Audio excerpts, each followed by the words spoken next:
Plastics extrusion is a continuous process in which thermoplastic feedstock material in an extruder is transformed into a molten, viscous fluid using heat and mechanical shearing.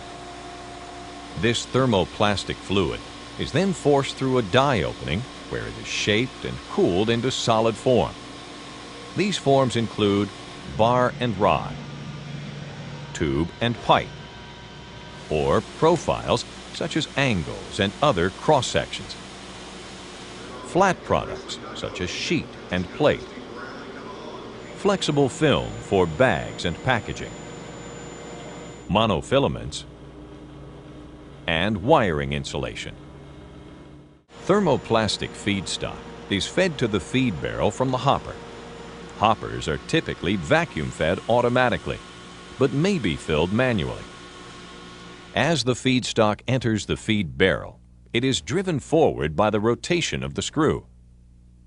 The feedstock plasticizes or melts as the rotating screw drags it forward. This is referred to as drag flow.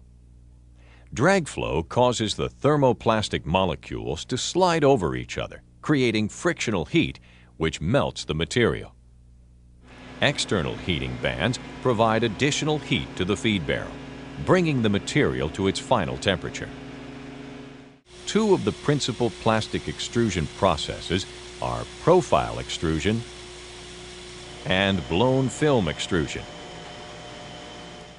Profile extrusion is a horizontal process used to make long, continuous shapes having a constant cross-section or profile. The profile is extruded into a long horizontal cooling tank or trough filled with water.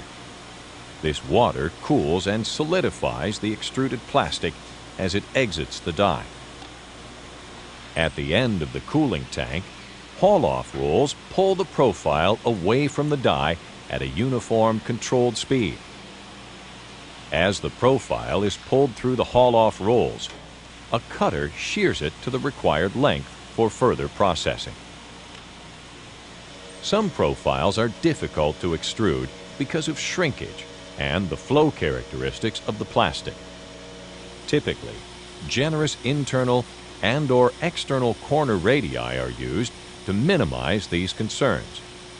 Additionally, some profile extrusions may also require inline sizing to achieve dimensional tolerances. The blown film extrusion process uses an extruder to pump molten plastic vertically up through a die having a 360-degree annular opening on its top. This produces a tubular film extrusion, which is subsequently filled with air. As a result, the tube expands out into a bubble, having a diameter larger than the diameter of the annular opening of the die. The tubular bubble cools as it is pulled up. When sufficiently cooled, the bubble is flattened within a collapsing frame. The flattened plastic is then pulled through a series of rolls, commonly referred to as nip rolls. Nip rolls help to maintain tension on the flattened plastic film as it is guided to a winder and wound onto a core for later use.